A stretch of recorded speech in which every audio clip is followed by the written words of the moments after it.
In front of Ian is a large door. This must be the Tower Master's room. He gets ready to go inside. Upon entering, the first thing he sees is the Tower Master Herbert. He greets our protagonist and thanks him for accepting the invitation. He tells him not to just stand by the door and to come and sit closer. Herbert isn't the only person here, and when Ian looks to his right he sees a bunch of other men, all with serious expressions like they aren't here to mess around. The scene is similar to his left, except instead of men there are women. He is told not to be scared or intimidated. This is just tradition for those that are accepted as a magician in the Ivory Tower. He approaches a lone chair in the middle of the room and sits on it. Looking at the atmosphere in here, he can tell these guys are trying to instill obedience in him right from the start. Herbert summons some kind of script from the palm of his hand and begins giving a speech, saying that after hearing of our protagonist's exceptional abilities, everyone has become quite suspicious. However, as magicians all share mana, they have a bond even stronger than that of blood brothers. They have invited Ian here today to start fresh and get rid of any suspicions they may have. Ian jokingly asks if this means they are going to torture him or something. Herbert's serious tone is broken for a moment when he smiles a little. Of course they're not going to torture him.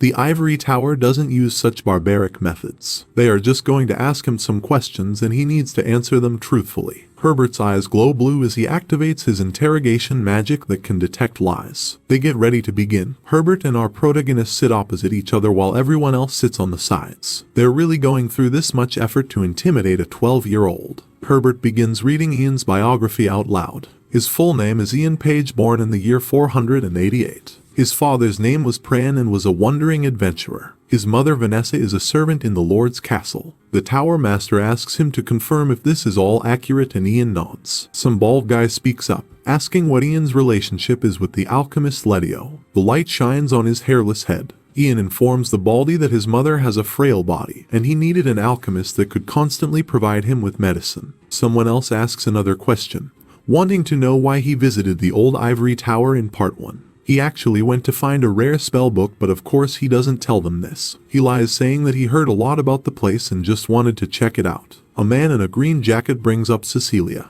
the spy from the Coldwood Empire that Ian helped capture in Part 1. Ian made up a story saying he witnessed Cecilia talking with another spy, and that she tried to kill him after he saw them. The man in the green jacket wants to know if this story is really true, as he hasn't been able to get Cecilia to confess to anything yet. Sweat drips from Ian's cheek. He lies through his teeth, saying the story is true. He can't tell them that he really knew she was a spy because of his previous life. The questions keep coming. It's like he's being interviewed by the police. An older woman wants to know if he has really never been taught magic by anyone before like he claimed. Usually people who possess magic power need to go through vigorous training at an academy to learn to cast spells. However, Ian was able to use fireballs, spirit summons, and even frost nova spells supposedly without ever being taught. The woman wants to know how something like that is possible, and she wants a real answer, not just something vague. Ian gets ready to tell yet another lie. Bro really put on his acting pants today. He says that the spells just appeared in his mind. All he did was imagine burning fire above his palm, and then one day it became a reality.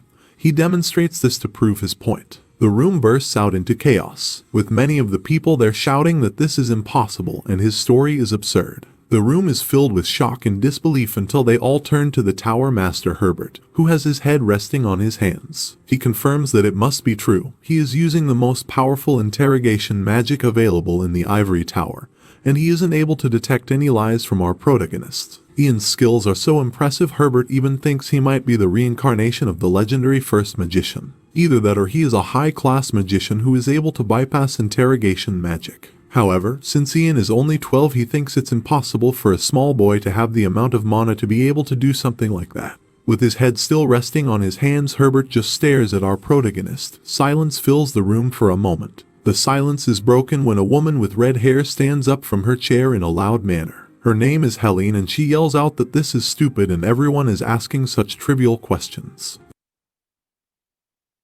The others tell her to calm down, but she wants the truth. She marches right up to Ian with her hand on her hip. She asks him the question everyone in the room is dying to know. Who exactly are you? She wants to hear who he is from his own mouth. Just who exactly does he think he is to keep spouting these ridiculous statements? Ian knows Helene from his previous life. She really is that kind of woman. She was the youngest 4th-class high-ranking magician before Ian arrived. She's also very aggressive and temperamental. Her attitude has even earned her the nickname the woman of fire. Ian decides to clap back at Helene's aggression, saying that everyone already knows who he is. It's all written in the text the Tower Master pulled up earlier. He begins reading from it. His name is Ian Page and he was born in the year 488. He asks the woman if she knows how to read. Why would she ask such a stupid question? Of course, this makes Helene furious. She begins to bubble with rage, ready to teach our protagonist a lesson for acting so cheeky. Herbert stops the situation from escalating though. He yells out enough and his voice echoes through the room. Everyone turns to look his way. The Tower Master gets ready to ask one final question. By the looks of things, it's going to be a good one. He brings up the guard that Ian met all the way back at the start of part 1. His name was Jonathan and he insulted our protagonist's mother. That very same soldier was found dead the next day, drowned in a nearby lake. When they found him, they detected trace amounts of mana on his body, meaning that this was the work of a magician. Herbert wants to know if Ian had anything to do with his death. He watches closely with his interrogation magic. He sees that Ian's demeanor hasn't changed. A normal person would have lost their composure when being suspected of murder, but not our protagonist. This is all due to the effects of the potion though. Deep inside, Ian is worried, thinking that if his heartbeat were to remain normal in a situation like this, it would be even more suspicious than if it was raised. He gets ready to answer, wondering if he should dispel the potion's effects now. He tells everyone he is going to give them the answer they want to hear. With his hand on his heart, he says he had nothing to do with the guard's death. Interrogation magic fills the room and all the magicians look over in his direction. It's as if they can all tell that he is lying. The Tower Master doesn't call him out on it and just asks him to confirm what he just said. Ian doubles down and a brief silence circulates the room. Herbert decides to leave it at that, thanking Ian for answering such a troublesome question. He says that the guard must have tripped off the bridge and drowned to his death by accident while drunk. Ian looks a little confused, unable to be sure whether the master knows that was a lie, and why he didn't call him out on it. Herbert moves on. He would like to finish up and eat a meal together, however there are still some procedures they need to do. The Ivory Tower has never seen anything like Ian's ability before. It's an unknown power that they have no knowledge of. That's why they need a method to test his skills that considers his mana capacity and growth potential. In front of Ian is an item known as a mana accumulator. You could say it's the driving force that moves most of the components in the Ivory Tower. It doesn't look like much because it hasn't been filled with mana. The more mana it is charged with, the more blue it becomes. Herbert asks Ian to approach the accumulator and inject all his mana into it so they can find out what his limit is. Ian approaches the large ball and rubs his hands on it. He knows the accumulator can be charged up to a third-class master's amount of mana, and so the safest option would be for him to charge it up to a second-class level. If he shows these guys the level of mana they are expecting, he can reduce the suspicions surrounding him. However, while injecting his mana into the ball, he begins to have second thoughts. In his previous life, he was merely an 8th class magician and worked hard to grow his powers. He wasn't a sage or a leader and just got by observing the situation and calculating the best move. In his new life, he has been hiding everything and giving things up so he doesn't get caught. He could have power, wealth, and fame, but those things are not important to him. He's willing to give up anything to hide his secret, but not his magic. Anything but his magic. He continues injecting the accumulator, telling himself that he is not going to let anyone become stronger than him, and he is not going to hide the powers he worked hard for in his previous life. The ball is now a bright blue color and is filled with so much mana it shatters. Pieces of it fly around the room. The people cover their faces and try to get a glimpse of what just happened. The room is filled with smoke though, and this obstructs their vision. As it fades, our protagonist is revealed. He is gripping his chest and breathing deeply from exerting so much power. Herbert's mouth drops open and he is speechless. The same can be said for everyone else, who are all wondering how something like this is possible.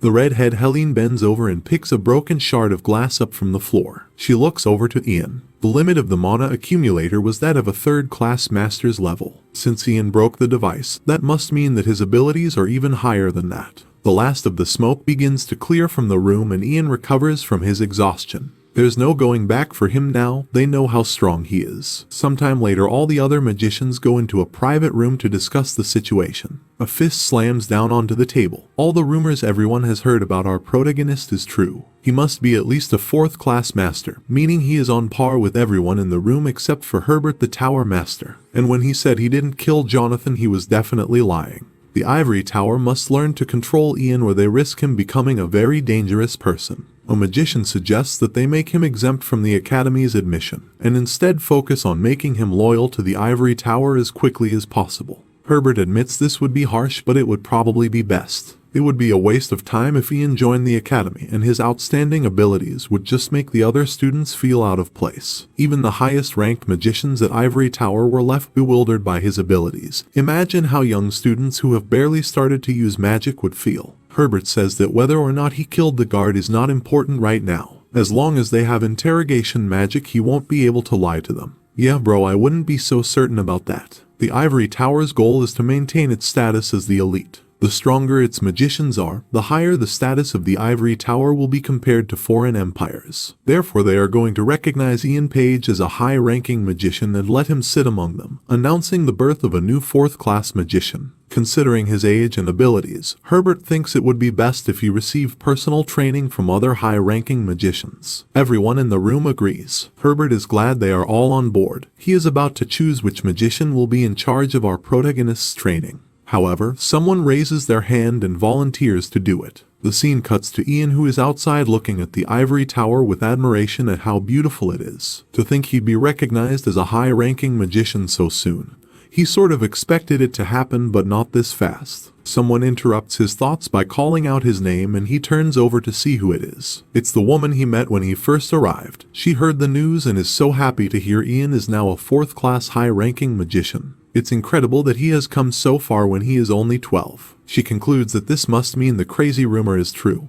Ian looks a little confused, wondering what kind of rumors are spreading around about him. The woman moves on, saying that she is going to be his assistant magician for the next year and will guide him around. She looks forward to them working together. Ian tells her that she doesn't need to speak so formally. After all, she is his senior. In that case, as his senior, the woman offers to give him a tour of the place. The first place they go to is the Tower Academy. It has a lot of pillars and a Roman aesthetic. This is where he was supposed to enroll at the academy, but instead he will be receiving personal training from high-ranking magicians. Ian knows that personal training is just a fancy word.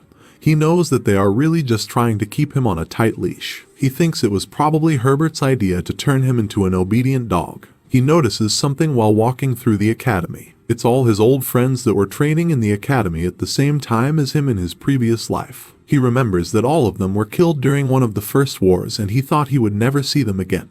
Ian knows it will be difficult for him to be as close to them as he was before, but he is for sure going to greet them if he gets the opportunity. His guide shows Ian to his personal research lab. She gestures to a wooden door with golden markings, saying she used cleaning magic to make sure the room was tidy. Our protagonist enters the room and can't believe it. A grand piano can be seen in the back and a desk with flasks can be seen on the right. This is the same lab that he used in his past life. The woman explains that 300 years ago, when the Ivory Tower relocated, there were 24 high-ranking magicians. However, now there is less than half of that, so there are a lot of rooms available. She informs Ian that the Tower Master has given him this one to use as a research lab. She tells Ian to wait here for a moment while she goes to get the magician who will be teaching him. She exits the room and closes the door, leaving our protagonist alone, in the same room he spent so much time in during his previous life. It's been such a long time since he was last here. He didn't get this room at age 12. He begins thinking of a long-term plan. Now that he has the authority of a high-ranking magician,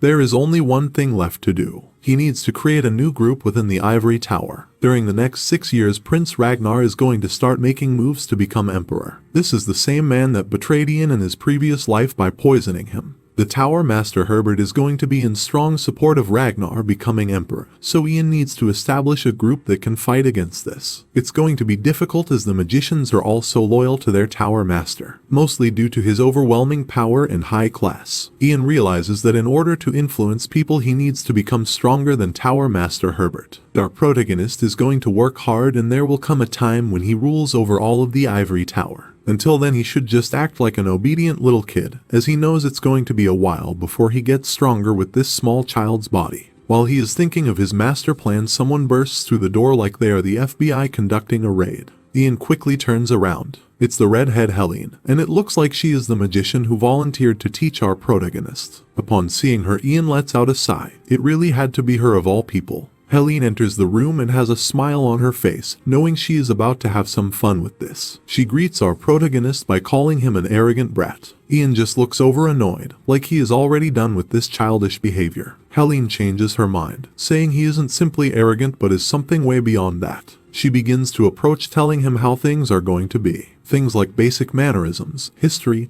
and magic theory would have all been taught at the academy. However, the Tower Master wants our protagonist to learn all these things without attending the academy. The excuse he gave was that our protagonist would make all the other students feel discouraged or something like that. Helene uses her magic to flick a bunch of books from a nearby bookshelf. Saying that these things are all useless, she throws them to the ground. Doing lame things like that isn't her style, and she is going to let the old folks teach Ian about all that. Helene leans in close to Ian and mentions Cecilia, the spy from the Coldwood Empire that our protagonist caught in part 1. Helene remembers her from the academy. Cecilia was quite known in the field of magic combat, and given time she could have been on the same level as Helene. Yet she turned out to be a spy of all things, and was even defeated by a child. Ian just stands there still. He hasn't said a word since Helene entered and has just been listening to her gossip and insults. Helene decides that since she is going to be Ian's teacher, she should at least teach him something. There are many different types of magicians. Magicians trained for combat and are aggressive. Magicians that are supporters and are more defensive. And some magicians spend their whole life simply researching. She explains that a magician that doesn't fit into any of these categories is just considered trash. Looking at Ian, she asks him to guess what kind of magician she is. Ian looks uninterested, finally opening his mouth and guessing that she is probably the first type, a combat magician. Helene confirms it. There is no one that is better than her in the combat field, and she is different to all the other magicians. Since she is different, she is going to be teaching Ian in her own way. She tells him to follow her, knowing he doesn't have a choice and has to do as she says. They head outside in the sun and into an open area to get started. The reason they are out here is because Helene wants to battle. She tells Ian to come at her like he is fighting for his life. Only then will she teach him. Ian is reaching his limit. He can't believe this woman is exactly the same as she was in his previous life. Back then she would always keep pestering him for battles too. Ian's eyes turn blue. This time he's not even going to give Helene the chance to start and will put a stop to her nonsense right here. Spectators begin to gather, wondering what is going on and why some 12-year-old is fighting someone as strong as Helene. The redhead smiles at the crowd, already assuming she is going to win. Since she is the teacher, she says that Ian can make the first move. Ian removes a piece of clothing from his body and begins approaching slowly, asking his opponent if she is sure. Helene just scoffs, saying he shouldn't be getting scared now when he was so cheeky earlier. Ian can't wait to shut this woman up and the battle begins. He raises his hand and a blue glow appears. Helene thinks he is deploying some kind of barrier or shield.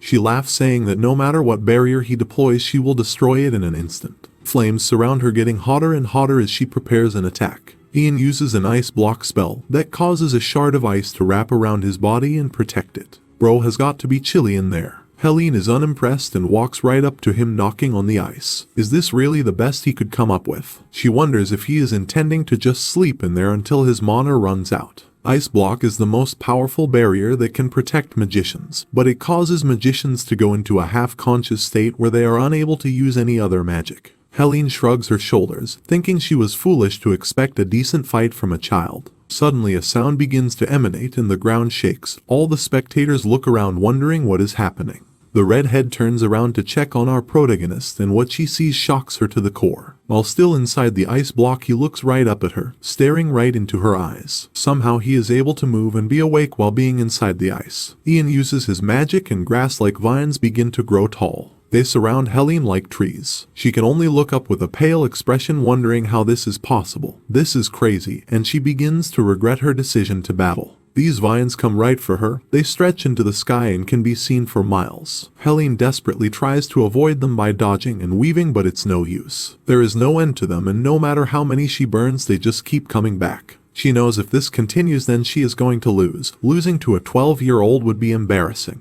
In order to win, she knows she needs to find a way to get Ian out of the ice block. She begins trying to think of a way, wondering how he is even able to use magic from inside there anyway. Her thoughts distract her for too long, and the vines sneak up and grab a hold of her. They wrap around the redhead's neck and limbs, making it so she is no longer able to move. Once she has been immobilized, Ian exits from the block of ice with his fists clenched. All Helene can do is laugh and admit defeat. She heard rumors that Ian had the same abilities as the legendary first magician. It looks like they were right. She asks our protagonist to release her from these disgusting vines. However, Ian refuses, saying not yet. It would be a shame for the battle to end so soon. Helene appears a little frightened. She already admitted her loss, yet Ian is planning to do something else. Ian slowly raises his arm into the air with his palm facing behind him. The sky begins to crackle and dark clouds begin to form over the two of them. Helene gets desperate, begging him to stop. They were only supposed to be sparring and it's all over now. Ian ignores her though. He summons lightning from the cloudy sky, pointing his finger down at Helene. Bro is ready to cook her like a chicken strip. The roar of thunder booms and a flash of yellow lightning comes crashing down. For a moment everyone expects the worst and watches with worried expressions. Many of the spectators have sweat dripping down their faces. It is revealed that the lightning missed the redhead and instead hit the ground right between her legs. She gasps while out of breath from the sheer panic of the situation. She's just thankful she survived and begins to calm down. However, Ian gets closer and kneels down, which just makes her start panicking again. She yells at him to stay away from her. He comes in real close with a smug look on his face, asking if there is still anything that Helene would like to teach him. The redhead doesn't respond and just hangs her head in shame, not wanting to do anything that could get her killed. Seeing that she is now well and truly defeated, Ian releases her from the vines and walks away. He pushes back the crowd of spectators that has grown since the battle started. He asks them to move out of his way as he is feeling a little tired. With all these witnesses, rumor of Helene's defeat quickly spread. A few days pass at the ivory tower. We see the tower master Herbert walking with his big stick and another magician next to him. The magician informs Herbert that Helen is not doing well after her defeat. She is not in a good state and hasn't eaten for the last couple of days. On the surface, Herbert shows great concern, but on the inside he is extremely disappointed. She really challenged and was humiliated by a 12-year-old kid. How pathetic. Herbert wanted to tame our protagonist and intimidate him, but now that he has seen his strength, he now knows this won't be possible. Our protagonist is not a dog that can be put on a leash. He's a wolf, and it'll take a while before they can turn him into a tool they can use. Herbert continues walking and thinking about what he can do until he reaches his destination. He enters a room and greets someone inside, apologizing for his tardiness. The person he is speaking to is revealed to be Prince Ragnar, the fifth prince who became the emperor in our protagonist's previous life. The two were close friends until Ragnar betrayed him. Upon seeing the tower master has arrived, Ragnar closes his book and puts it down. He looks at Herbert and asks what information he has for him today about the popular magician Ian Page. It seems like Herbert has been informing Ragnar about everything that has been going on, and the two are planning something. The scene cuts to Ian's mansion on a bright sunny day. We see Douglas, the alchemist's son, all dressed up and ready to go somewhere. He calls out to his father. The alchemist Letio appears and is happy to see his son. It's time to head out. The two of them turn to our protagonist saying farewell. It's time for Douglas to head to the academy for his first day of class. We see Ian, who is sitting down reading a book. He can't believe that today is already his first day. To think that the Imperial Alchemist Academy accepted him as the top of the cohort as soon as he registered. There's no doubt about it. He definitely has extraordinary talents and a bright future as an alchemist. Ian knows all of the subjects that are taught from his previous life and knows that Douglas is going to have a good time. Unfortunately, the same thing can't be said for Ian, who is sitting around with nothing to do for a while. He decides to get up and get back down to business. Ever since he returned, he has been working non-stop. Even though Ragnar hasn't made any moves yet, he knows he can't just sit around. Ian knows that if he wants to reach the same amount of power he had in his previous life, then he needs to strengthen this weak body. A maid enters the room with a letter on a tray from the Imperial Palace. Ian picks it up and sees that it is an invitation to some sort of special event hosted by Prince Haydn. He can't believe it and begins getting ready. That night he arrives at the location, still finding it hard to believe he was invited to an event like this. It is an unspoken rule that a magician cannot be invited to social events if they aren't born from nobility, yet here he is. Ian finds it surprising that Prince Haydn is hosting this event himself. In his previous life, when it came to interacting with the nobles, Prince Haydn always did so half-heartedly, and never hosted events for people of high statuses. Because of his lukewarm attitude, he lost his opportunity to enter the political world, and all of the empire's nobles turned their backs on him. Prince Ragnar was different though. Not only was he active in the kingdom's political scene, but he also made it a point to become friends with other nobles and make connections with them. This is ultimately what led to Prince Ragnar stealing the throne from his brother once their father had died. Ian doesn't know why Haydn is acting so differently now, but he doesn't care as it works to his advantage. Anything that can prevent Ragnar becoming emperor is good to him. Ian approaches the door and prepares to enter the event Haydn is hosting. The man at the door takes his invitation. Inside is a sight to see, marble walls and floors, with golden chandeliers and decor. They definitely didn't get this stuff from IKEA. All the nobles in the room look at our protagonist as he enters, chatting amongst themselves, probably wondering what he is doing here. It begins to make Ian a little unsettled. He was never one to associate with nobles in his old life. The awkwardness comes to a stop when Prince Haydn enters and everyone lowers their heads to show respect towards him. He appears on a nearby balcony looking down on everyone, wearing more pieces of clothing than I can count. Haydn thanks everyone sincerely for gathering here tonight. As everyone is probably aware, he is hosting this banquet on behalf of his father, the Emperor. Normally he would do the opening speech first, but before that Haydn would like to take this opportunity to introduce everyone to a special guest. Ian appears a little flustered, wondering if he is talking about him or not. Haydn continues, this person is someone he took the time to personally invite, and he is the youngest 4th class high-ranking magician in the Ivory Tower, an honored guest from the Mogrian territory in the north. Ian Page. Upon hearing his name, a smile appears on our protagonist's face. The prince invites him to come over, and so he does. Haydn tells him that the sole purpose of this event was so he could introduce Ian to everyone.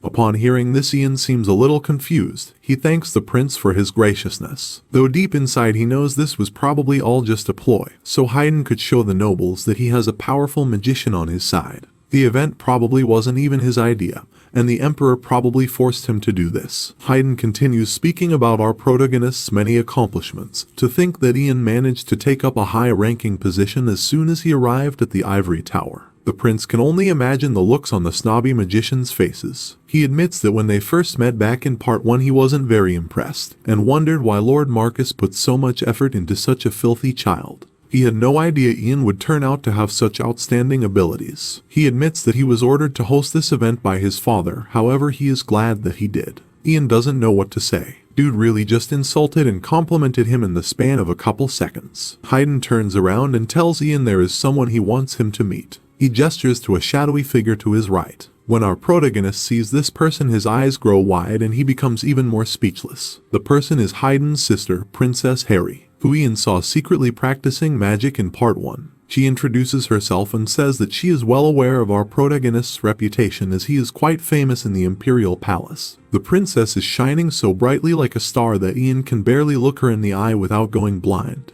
Harry states that unfortunately she doesn't have long to talk today, but she invites Ian to another event as she would like to hear all about his other accomplishments. Ian tries to tell her that he only has boring stories about monsters or magic, however the princess insists. She finds magic interesting and would love to talk more about it. She tells him that she will send a letter with more information on it, and for now he should just enjoy the rest of his night. She walks away with the prince. Ian watches her leave, noticing she looks completely different to when he saw her practicing magic earlier. Her clothes are more regal and her hair is covered in flowers. She's really beautiful. Prince Haydn seems nervous, but that's to be expected, as he is fulfilling his responsibilities as the host, talking with guests, and making sure things are fine. Ian decides it's time for him to leave. There is nothing more for him to see or do here. He walks past the nobles who are all dancing and heads for the terrace. While exiting, he sees a familiar face to his right. It's Oliver, the captain of the 2nd Knight Imperial Order. However, instead of wearing his usual armor, he is in a fancy new suit. Ian compliments it, saying he looks fantastic. Oliver is a little flustered at this compliment and says he had to wear it because Prince Haydn ordered him to. After this small talk passes, there is a brief silence and things get awkward when the two realize they have nothing left to say to each other. Ian thinks that it perhaps wasn't the best idea to step out onto the terrace. Oliver diffuses the awkward silence by beginning to talk about Helene. He says he has heard rumors of how our protagonist beat her. Ian is surprised that there are so many rumors going around about him. He had heard that most things that happen in the Ivory Tower are supposed to be considered confidential. Oliver smiles. If a knight can't even get information, what else is he supposed to do in this era? In this era, the Empire is currently led by a handful of high-ranking magicians at the top of the military hierarchy. Because the knights have less military power, they have fallen from prestige, and are now considered nothing more than accessories. Oliver was surprised when he heard that not only is Ian the youngest 4th class high-ranking magician, but he also defeated Helene, the woman of fire. If he's honest, he sometimes wonders if Ian is really that young. Ian just blushes at the compliments, saying he is flattered. Oliver keeps them coming, saying it's undeniable that Ian is now trusted by Prince Haydn. He is usually reluctant to interact with other nobles, yet he personally hosted this banquet just for our protagonist. Oliver gets down on one knee and prepares himself to ask Ian a very important question. Despite looking like he is about to ask him to marry him, this is not the case. What Oliver wants to know is what side our protagonist is on. Most of the magicians at Ivory Tower are all supporting Prince Ragnar to be the next emperor, yet the knights all remain loyal to Prince Haydn. Oliver asks who Ian is going to support. Ian just awkwardly shrugs the question off, saying it's a meaningless question and it's hard for him to give a proper answer in a situation like this. However, Oliver insists he answers. As a knight loyal to Prince Haydn, he wants to know if our protagonist is an enemy or an ally. Ian knows Oliver is loyal to the prince. In his previous life, he stood by Haydn's side until his last breath. Ian doesn't know how to answer the question at first. After thinking about how Ragnar betrayed him, he speaks up, saying that he isn't choosing a side. However, no matter what happens, he will never take Prince Ragnar's side. Oliver looks around nervously to see if anyone heard our protagonist bad-mouthing Ragnar. Ian assures him that he used magic, so only the two of them heard what he just said. Although Ian didn't really pick a side, Oliver is still happy with his answer. It's good enough for him. He asks for one more favor, wanting Ian to spar with him in the future as he would like to get stronger. Such a question comes as a surprise to Ian. Oliver wants Ian to teach him how to fight against magicians when he is a magician himself. He jokes that Oliver must be pretty shameless to ask something like that. He refuses the request, saying there is nothing he could gain from it. Upon hearing this, Oliver removes a necklace from his neck. It's a necklace that the former empress gave him on the day he was appointed as a bodyguard for the prince. It is said that it's an enchanted necklace that helps to keep one's mind clear. Ian recognizes it as one of the imperial family's treasures that he wasn't able to secure in his previous life. The only thing he was able to find out about it was that it belonged to the late empress. He is surprised that Oliver is offering this to him since it was a personal gift.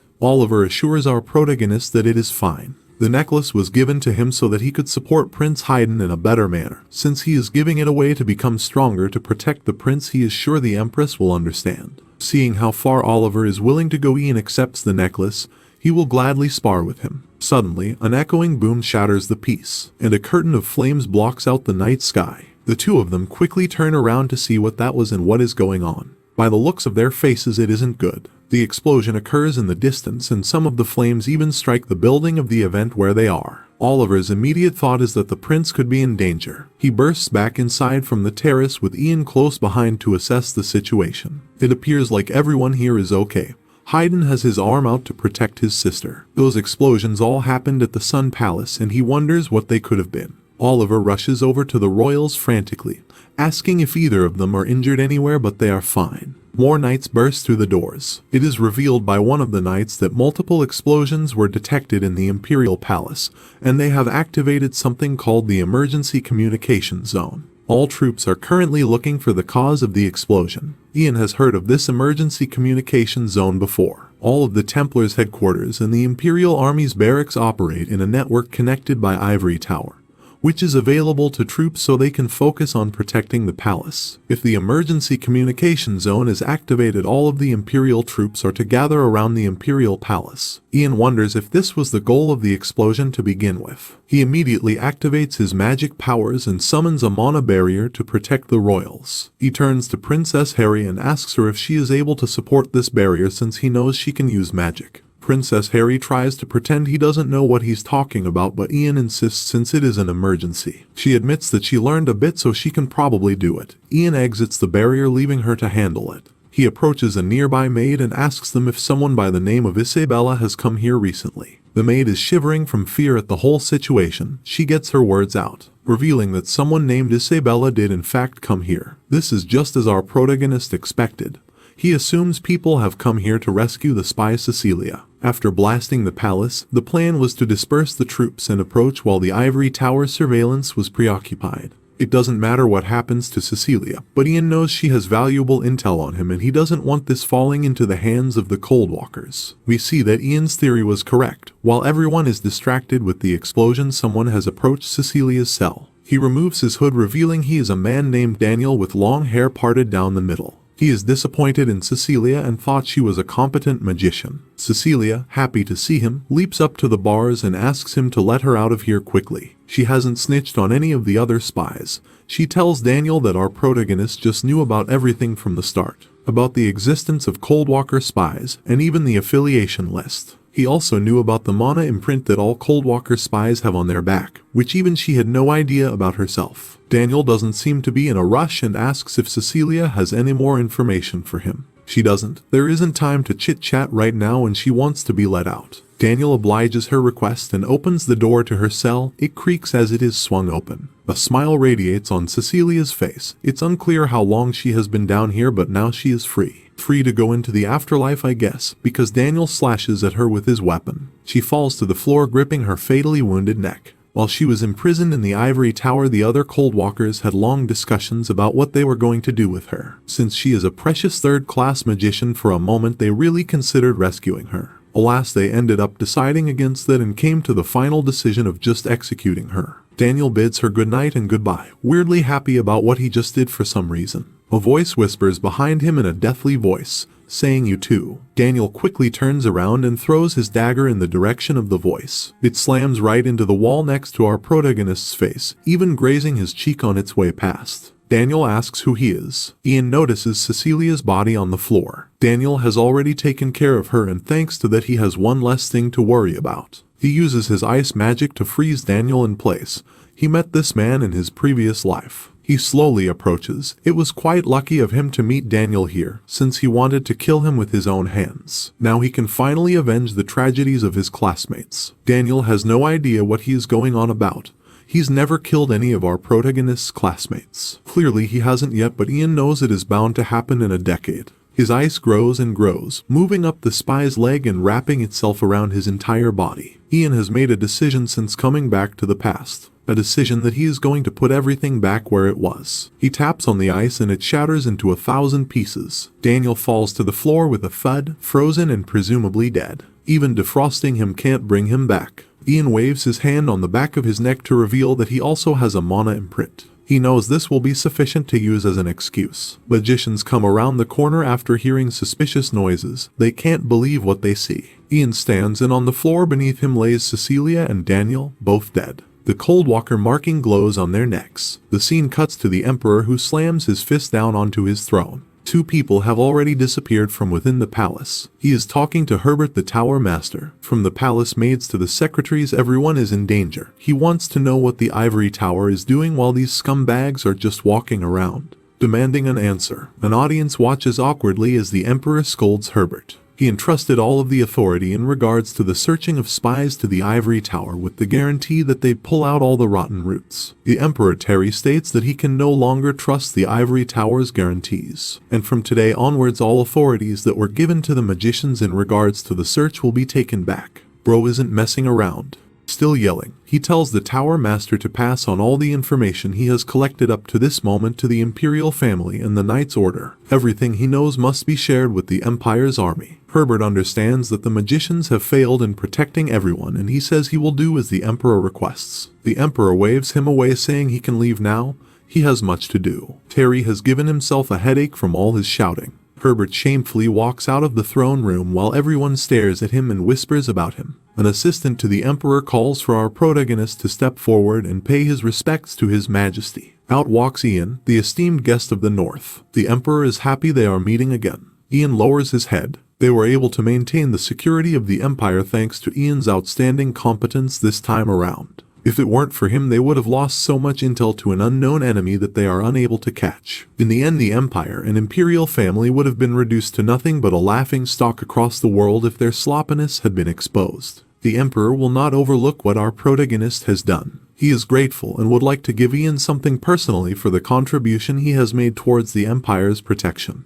A man approaches Ian with a case. He wonders what his reward could possibly be this time. It's a robe. It belonged to the Emperor's ancestor and the Imperial family's only magician named Mitchell, the magician that founded the Ivory Tower. This is the only relic he left behind. Ian is amazed at such a gift. His eyes sparkle while looking at it. Usually this is not an item that could be given to another that is not a part of the Imperial family. So the Emperor tells Ian that he is not giving it to him but just lending it. He wants the robe returned to the Imperial family when Ian eventually dies, or until the moment when he no longer wishes to possess it. Mitchell was the Empire's Imperial family's first and last magician. Mitchell was not only a hero that saved the Empire, but was also a Tower Master that was acknowledged for his competence in magic. This robe is an item that Ian has never seen before even in his past life. As it is a robe, he doesn't have to take any of his clothes off and tries it on right away. He pulls it out the case and throws it onto his back. As nice as it is way too big. The Emperor giggles. It's too big now, but give it a few years and it'll fit. While wearing the robe, Ian notices that it has a spell technique engraved. He'll definitely try to make it fit now. Using his magic, he waves his hands and the robe shrinks down to size. All of a sudden, it is a perfect fit. The people in the room look over in amazement, wondering how something like that was even possible. The Emperor is equally amazed. He compliments our protagonist, saying the blue looks astounding on him. Ian kneels to the floor with his brand new robe, thanking the Emperor for his kindness. This robe will for sure help him get the phone number of some hotties. He exits the Imperial Castle and gets on with his day. While walking out, he is approached by Princess Harry, who wants to talk.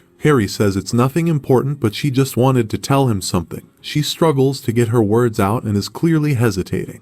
Ian takes over the conversation, apologizing to the princess for being disrespectful back at the event, and leaving her inside the mana barrier. He raises his finger up to his lips, saying that what she is worried about won't happen, so she doesn't need to worry anymore. Princess Harry smiles. Obviously she was worried he would tell everyone about her magic powers. It looks like he is going to keep her secret though. Ian begins to walk away when he is stopped by yet another person who wants to talk. However, the voice of this person sends shivers straight down his spine. It's the voice of Prince Ragnar, who congratulates Ian on the great job he did. Thanks to our protagonist, the Imperial family and the whole Empire's peace was protected. Ragnar realizes he hasn't introduced himself yet and gets ready to do so. Ian stands perfectly still. This is the moment he has been dreading. He is about to come face to face with the man who betrayed him in his past life, and the man who was once his closest friend. The prince introduces himself as the great emperor's fifth bloodline, Ragnar Greenriver. Just the sight of him brings back awful memories for Ian. The night he was poisoned by him and left to die. After years of loyal service, and he was just discarded like trash. Here he is in the present, albeit much younger. Ian's face looks like it has just seen a ghost, and he has yet to open his mouth to say anything.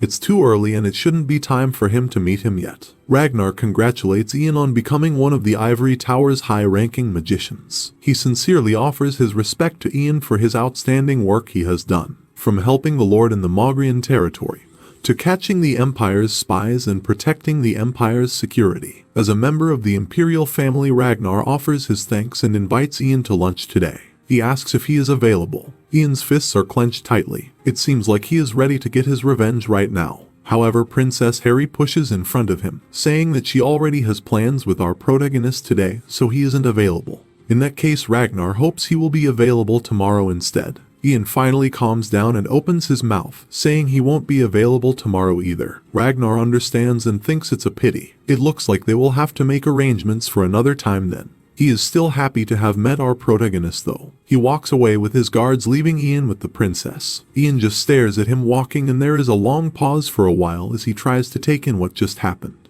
Princess Harry apologizes for interfering in their conversation. She was on autopilot and didn't even realize. Ian assures her it was fine. He takes one last look at Ragnar before he leaves his field of vision. He met him 2 years earlier than he did in his previous life. He's still nothing but a brat that needs to hide his ambitious heart. Ian makes a vow that he will make sure his plans are hidden from Ragnar, until Ian has gathered an extremely powerful force and until Ragnar is no longer able to do anything. He will make sure he ultimately falls into devastation and meets his tragic end. The story jumps forward a whopping 5 years into the future. It is still set at the same place. In the Imperial Castle, we see Prince Haydn, who is reading a book. However, he cannot understand a single thing. Can't they just write these things in an easier way to read? Who wrote the books in such a way that is so difficult to understand? Another man approaches with a whole other stack of books. He informs Haydn that the book he is reading was written by the first ever emperor himself. As heir to the throne, he advises Haydn to become familiar with it. It contains the knowledge of how you should behave and rule as an emperor. Haydn looks at all the books around him, depressed that he has to read and study all of them. The books don't end there though and keep piling up. He needs to learn about the Empire's history, philosophy, economy, politics, and etiquette. At least there's no algebra, I guess. Haydn lets out a sigh, telling his teacher that there is no way he is going to read all these books today. He turns to the knight next to him, asking if this is the last day of training between Captain Oliver and Ian. The knight says that he is right. Haydn takes a moment to daydream about what they must be doing. He is stuck behind this desk while they are probably in the middle of an intense fight right now. He slams his hands on the table and stands up. He's not doing any reading and wants to go and see them fight. It's been a while. The scene cuts to the training ground of the 2nd Imperial Knight Order headquarters. We see the Knight Oliver, who has been spending all this time practicing his sparring with our protagonist. He readies his sword, as this is the last day he wants to give his best. A bunch of ice crystals shoot off in his direction, presumably from our protagonist. Oliver charges forward while bobbing and weaving between them. The ice crystals stab into the ground behind him. He comes to an abrupt stop when something begins to shoot out of the ground in front of him. Sweat drips down his cheek as he is in deep focus. More of these things shoot out of the ground, but Oliver keeps moving, trying his best to avoid them. He can see the shadowy outline of his opponent in the distance, and he is getting closer. He leaps into the air and begins jumping between the objects that are sticking up like large rock spikes. He eventually clears them and lands on the floor. However, things are not over yet, and he knows there is more. Fire heads right in his direction, getting hotter by the second. It looks like someone just summoned the sun with first-class delivery. He swings his weapon with force, creating a gust of wind. This pushes the flames out of his way as they approach. As this is the last day of training, Oliver begins to hype himself up. This time around he is going to get the magician. We see our protagonist Ian, who after 5 years has grown quite a bit. Oliver pounces forward. He has made it past all the magic obstacles, and this is his opportunity. He thrusts his sword forward, aiming straight for Ian's heart. However, Ian teleports behind him and taps him on the shoulder. He congratulates Oliver and says he did well. Oliver isn't as proud of himself though. He didn't even manage to land a scratch after all of that. We get a better look at Ian. Now around 17 years old, his hair is much longer and he is still wearing the robe that was gifted to him by the Emperor. He jokes with Oliver. It's good that he didn't land a scratch as he was aiming for the heart. If his attack landed, Ian would have died for sure. The two shake hands as they finish their training that has lasted years. Oliver thanks our protagonist, who says it was no problem. This training was all for the necklace he gave him. Oliver admits that this training was worth it. He received a lot more value than that of the necklace, and he has indeed improved a lot in comparison to 5 years ago. Oliver asks Ian how much he has improved in this time. Surely he must be a higher class magician by now. Ian says he is not as strong as he had hoped. After 5 years he has gone from a 4th class master to a 5th class master. It's quicker than his previous life, as it took him until he was 26 back then. However, he was hoping to at least have reached 6th class by now. Unfortunately, he was unable to accelerate the growth of his physical body and mana heart, so it seems like 5th class is his limit for now. He's just waiting for the day when his body is completely grown. The two of them are approached by Haydn, who congratulates them on their last day of sparring training. He proposes that they all go and eat breakfast together to celebrate. He's going to have the greatest breakfast prepared to celebrate the massive improvement of his right hand and left hand men. Ian politely refuses. He has to perform his high-ranking magician duties after he finishes his lessons in the ivory tower, and has to go and see the tower master right now. Haydn is disappointed at this but understands. They will have to have a meal together another time instead, as soon as possible. Ian gets ready to leave. He raises his right hand to his chest and a gust of wind circles around him. He shoots up into the air like a rocket ship. Looking down on the others, they all look like ants. He has definitely gotten stronger these past 5 years. He dashes away through the air like some kind of bird. Haydn looks up and is a little jealous. The robe our protagonist was gifted from the Emperor had a flying spell engraved into it, which is why he could do that. Oliver lowers his head towards the prince, asking what his orders are for today. From the small amount of the battle that Prince Haydn saw, it looked like Oliver was on equal ground with Ian. He asks if Oliver is now able to fight with magicians. Oliver can only say 2 things. First, he thinks that it is impossible for him to land a scratch on our protagonist. The gap between the two of them is only continuing to grow. However, when it comes to any other magician, Oliver thinks that he would definitely be able to take them down. Prince Haydn seems happy with this information, as if he knows that they will need to fight magicians sometime in the future. Ian flies all the way over to the ivory tower to meet with the tower master Herbert. Herbert is happy to see him. The feeling is rather strange, as it seems like it was just yesterday when Herbert heard about a special youngster who had appeared in the north. Now Ian has already become a fine young man. He jokes, saying that must mean he has aged quite a bit himself. Ian smiles and lowers his head, assuring the old man that he's still got a few more decades in him. The tower master looks at Ian's reports and thinks they are incredible. They are filled with praises. Ian is truly a blessing to the Empire and Ivory Tower. Even the young ones look up to him. This is the kind of magician everyone strives to become. Ian is flattered by his comments. Herbert tells him he won't be flattered for long. As our protagonist already knows, this is his last day. If he was a normal student of the academy, he would have been placed in another estate as soon as the graduation ceremony was over. But his case is a bit different. Although it is Ian's last day, he has to spend it talking to an old man like Herbert. What a shame. Ian assures him that it is not a shame and is instead an honor. Herbert is thankful for his kindness, even if those were empty words. He reaches over to his side and removes something from a box. He congratulates Ian for carrying out his duties and becoming a full-fledged magician, handing him some kind of metal rectangle with a cross on it. Using this, Ian may now have soldiers and local residents in any area that he pleases. Herbert is sure he will make good use of it. Ian looks up, wanting to know if there are any places that need high-class magicians. There are more than he can imagine, though. They have lost a lot of magicians. With Helene gone, they are more desperate than they have ever been. Herbert doesn't want to pressure our protagonist, but he could really use his help. There is lots for him to do. He is practically the most skilled magician of the Ivory Tower, so he will have much responsibility. But since this is his first time, Herbert says he will let our protagonist choose. He waves his hand and 3 blue texts appear in front of him, each with a different estate on. The first is Lord Meyer Estate, which contains the largest port city in the Empire. Next is the Benson Estate, the estate that produces the largest amount of iron.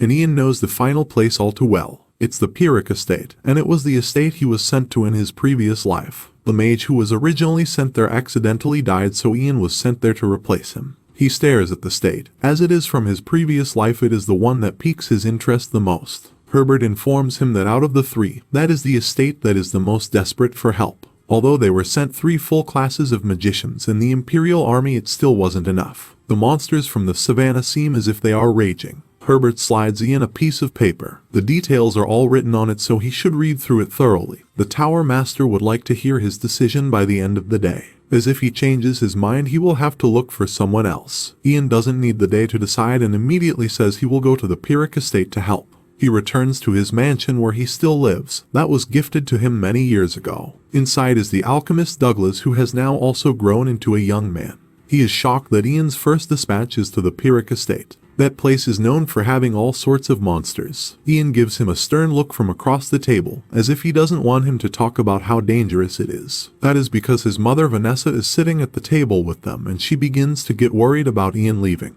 Ian assures her that it isn't that dangerous, it's just a temporary dispatch and he will be back in a few months. Vanessa's worries are put somewhat to rest. However, she is still upset about her son leaving next week. The large mansion is going to feel so empty without him. Ian continues to comfort his mother, saying he will try his best to finish quickly and return. Douglas speaks up again, calling our protagonist boss. Bro is really still calling him boss after all these years. He tells Ian to come by the laboratory before he leaves, as he has made some useful items that could come in handy during battle. Douglas's father Letio is also at the table.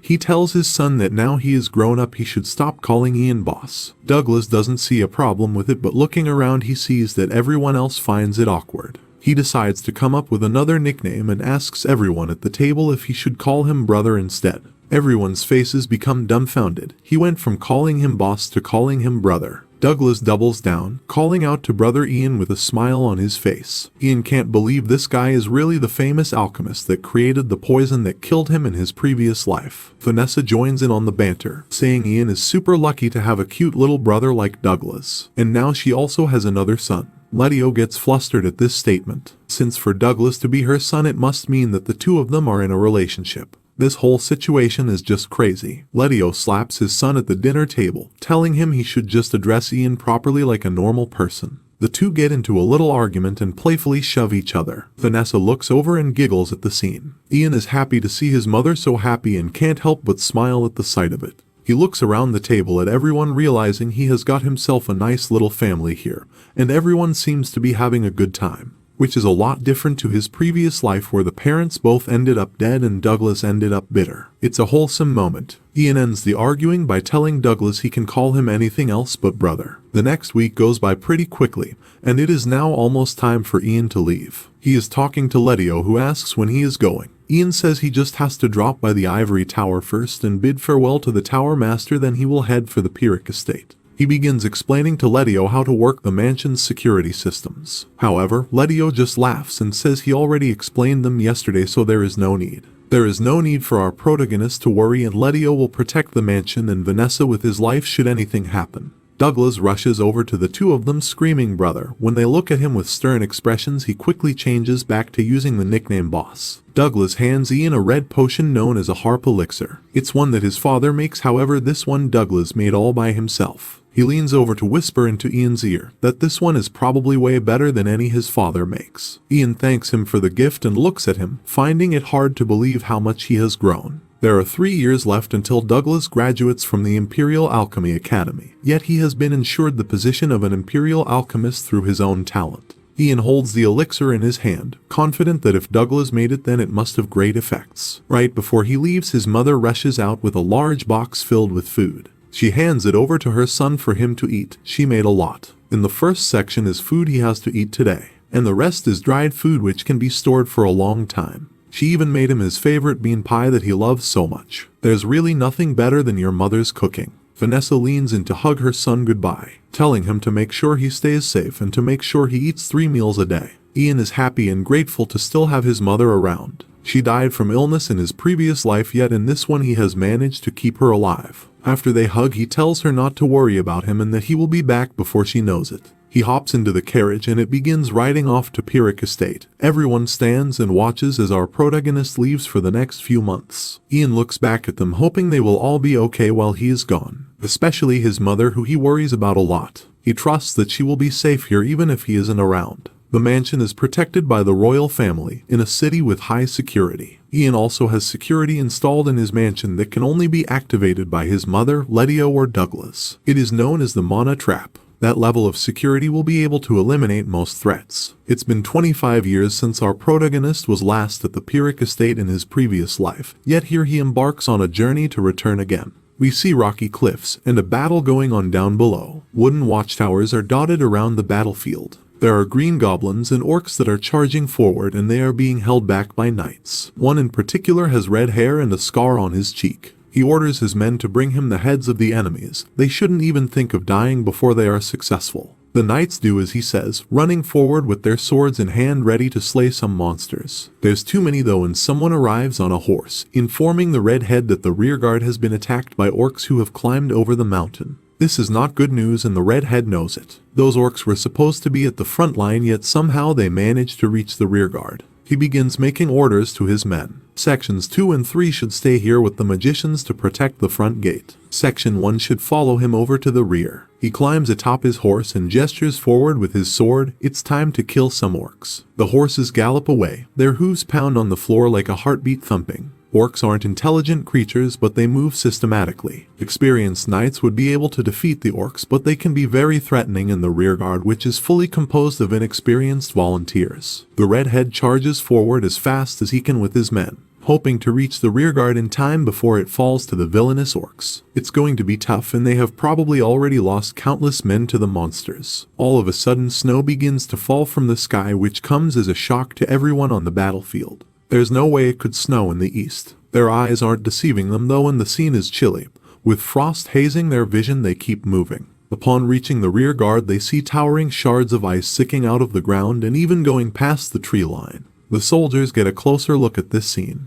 Each of the icicles is home to its very own orc, frozen in their permanent graves. The redhead can only sit atop his horse with his mouth hanging open. How on earth did something like this happen? On the tallest peak there is a shadowy silhouette, standing and looking down at them. In an instant the figure vanishes, jumping down from the peak and striking the floor. It strolls forward slowly, stepping over all the fallen orcs and goblins that are scattered. The soldiers are understandably petrified at the sight of this person. They raise their sharpened weapons and joust them in his direction, demanding that he reveals himself. Of course it is our protagonist. No other person possesses power like this. He removes his hood and introduces himself. He's Ian Page, a high-ranking magician dispatched from the Ivory Tower. The redhead's nerves calm. For a second he thought he would have to fight this powerful person. He laughs. He never expected our protagonist to be so young. He's heard all about his accomplishments, especially when he eliminated the Goblin Brigade to save the Lord back in Part 1. Extending his hand, he is truly honored to meet Ian at last. The feeling is mutual, and Ian is also honored to meet the redhead, the greatest warrior of the East,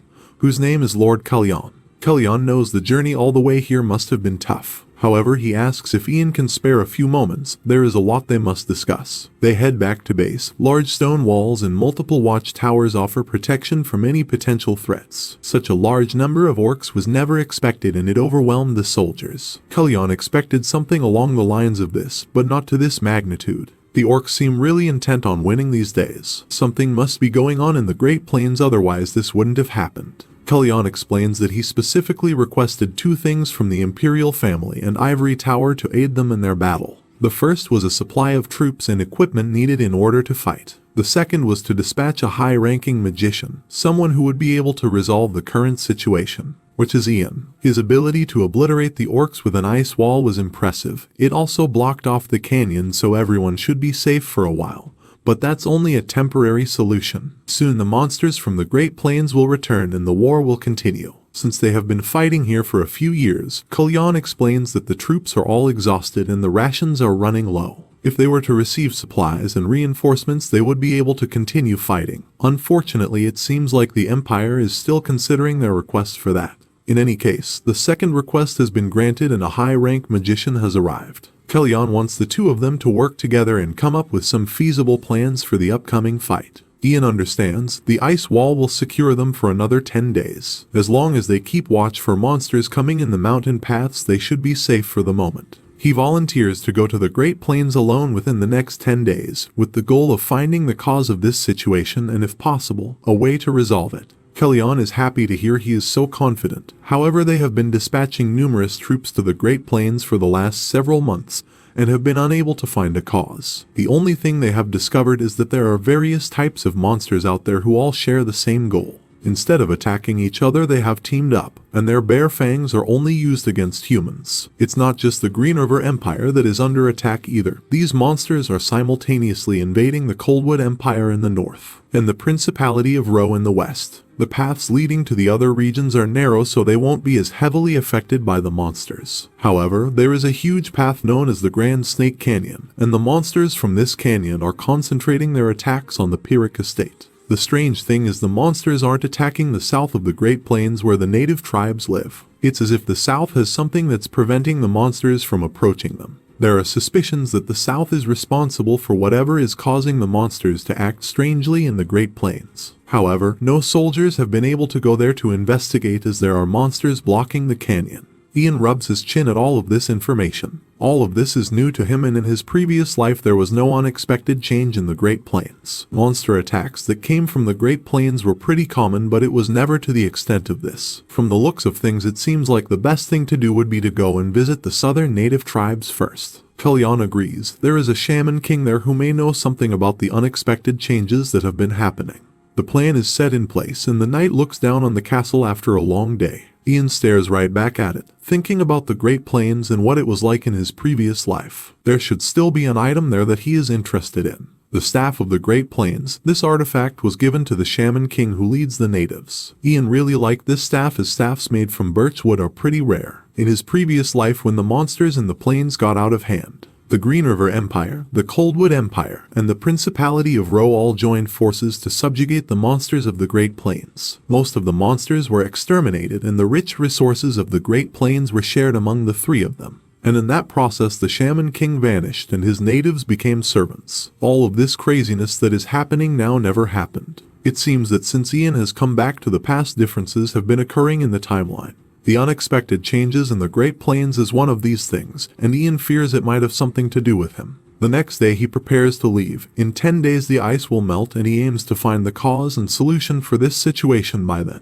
If he isn't back by 10 days, then it will probably mean something went wrong. However, Lord Kalyan is confident he will return and wishes him Godspeed. The plains are dry and desolate, with sounds of the wind blowing being the only friend to keep our protagonist company. He looks out into the distance, thinking that it is strangely quiet here. Compared to the hordes of monsters in the north, he hasn't come across a single one as he's come through the south. He wonders if this place truly is the cause of all the problems. He steps forward through the dry sand and dirt, until he comes across a group of natives, shirtless, with red tattoos and long spears. They immediately confront Ian, demanding to know why he is here and who he is. Ian just remains calm and raises his hands in the air in a non-threatening manner. He's not an enemy, he is a magician of the Green River Empire. The men want to know how he is able to speak their language. However, there is no time to explain. Ian is just here to meet with the Shaman King. Upon hearing this, the men are speechless. Did you really just say what they think he said? The Shaman King is the natives' version of the Tower Master. The natives are all born with both a mana heart and mana brain. However, the way they control mana is more basic, so they are labeled as shamans instead of magicians. The Shaman King is the leader of these people, the greatest in their ranks. Seeing the men aren't moving, Ian continues explaining his arrival. He's come to discuss the situation regarding the monsters in the south. The Shaman King must already be aware of what's happening, so he just wants to speak with him. The men violently jab their spears towards our protagonist. How dare a dog of the Empire act so arrogantly? There's no way the Shaman King would meet with someone like you. They threaten Ian, telling him to return back to the Empire. One more word from his mouth and they are going to sacrifice him to the spirits of the Great Plains. Getting impatient, Ian narrows his eyes. Does he really look like someone who is going to leave just because they were told to? One of the men dash forward with their spear in hand, ready to follow through with their threats. Ian just uses his magic abilities to create a sword from ice. Using this sword, he slashes at the tip of the spear, slicing it off. It falls to the floor and the man is left holding his stubby stick that is no longer capable of hurting anyone. With his ice sword raised, now Ian begins to make the threats, demanding they take him to the king or it will be their heads next. As he says this, someone calls out and steps forth. The voice asks why a person of the Empire is here. Ian recognizes him instantly. He has a long braided beard and a bald head. The birchwood staff sits in his hand and is taller than him. He is the Shaman King. Ian doesn't waste time and begins his questioning right away. The monsters of the Great Plains are now invading other empires, yet not a single monster can be found in the south. He was hoping the king might know the reason why the monsters are only targeting the north. Monsters invading borders happens quite frequently, and the Shaman King says he has no idea why this is happening. However, Ian knows he is lying. His eyes are bright blue and he is using interrogation magic, informing the king that his lies won't work on him.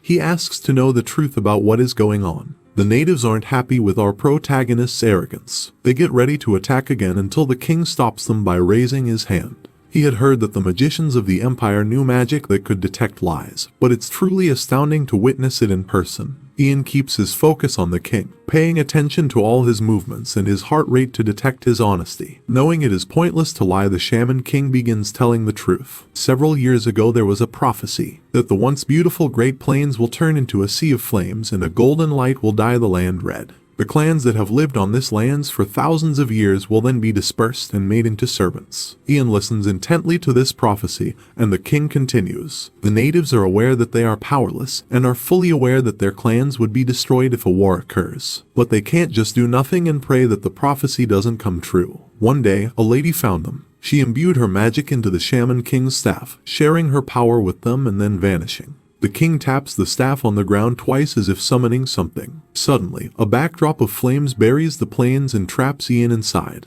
The Shaman King reveals that the woman that visited them also told them one last thing. If a foreigner ever comes here, they should not be allowed to leave alive. The powers of the staff have revived a bunch of undead and they begin to climb out of the ground. They line up behind the king and await their orders. With the flames still circling the surrounding area, the king apologizes to Ian, but he is going to die here. It's all a little clearer to Ian now. The staff must be imbued with black magic. He thought black magic had ceased to exist 300 years ago after it was forbidden. To think that this timeline could have strayed so far off course. The natives have severely underestimated him. He doesn't intend on dying without a fight. Even if he has to pry it out of his hands, he will be taking the staff from the king. The king is unthreatened with all the undead here to back him up. He taunts our protagonist, saying he can try but will ultimately fail. Ian prepares his magic. Blue light engulfs his body and eclipses the flames. The Shaman King is for sure going to regret his actions. The scene cuts back to the Pyrrhic estate and the ice has almost melted at the canyon. 10 days have passed since our protagonist left for the Great Plains and he still hasn't returned.